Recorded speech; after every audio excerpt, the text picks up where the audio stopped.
تو جب مصر فتح ہوا، سیدنا فاروق اعظم رضی اللہ تعالیٰ عنہ کا زمانہ تھا، اور وہاں گورنر مقرر ہوئے حضرت عمرو بن العاص رضی اللہ تعالیٰ عنہ۔ وہاں مصر کا ایک طریقہ تھا، قدیم رومی سلطنت اور سریانی زمانے کی سلطنت کے زمانے سے چلا آ رہا تھا، کہ دریائے نیل ایک خاص مہینہ آتا تھا ان کے سال کا، 9واں مہینہ، 9th month of their year, Roman یا سریانی جو ان کا مہینہ آتا تھا اس میں۔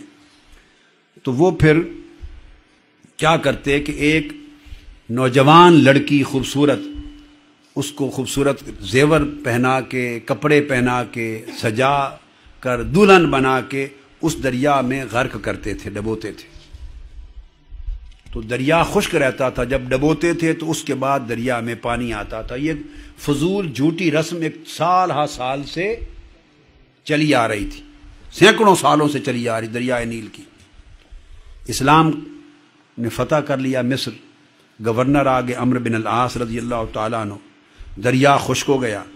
لوگوں نے ارادہ کر لیا، ایک لڑکی کو لیا، اس کے والدین سے اجازت مانگی، زیور پہنائے، کپڑے پہنائے، اور لے کر دریائے نیل کی طرف چلنے لگے، اس کو ڈبونے غرق کرنے کے لیے، تاکہ دریا چلے۔ تب ان کی کھیتی باڑی اور ساری زندگی اس سے وابستہ تھی۔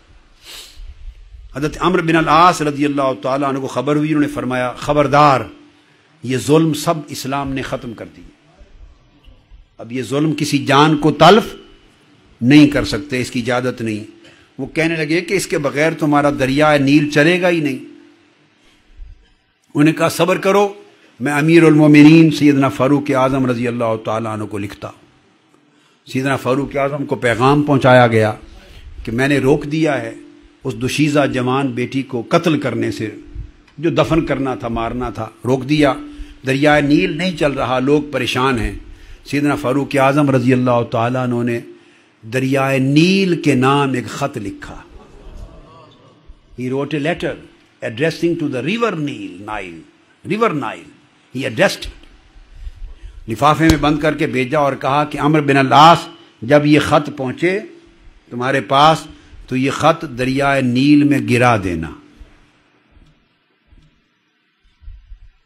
آپ نے لفافہ کھولا، خط پڑھا، دریائے نیل میں گراتے وقت خط پڑھا تو اس پر خط پر لکھا تھا سیدنا فاروق اعظم نے، من عبد اللہ عمر امیر المؤمنین الی نیل مصر، کہ اللہ کے بندے عمر کی طرف سے جو امیر المؤمنین ہے، اور یہ خط ایڈریس کر رہا ہوں مصر کے، ایجپٹ کے ریور نائل کو، نیل کے دریا کو۔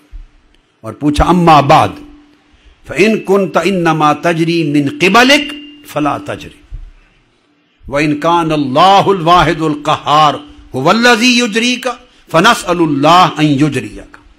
اے دریائے نیل، اگر تو چلتا ہے اپنی مرضی سے، اگر تو چلتا ہے اپنی مرضی سے تو پھر نہ چل، نہ چل، ہمیں پرواہ نہیں اس کی۔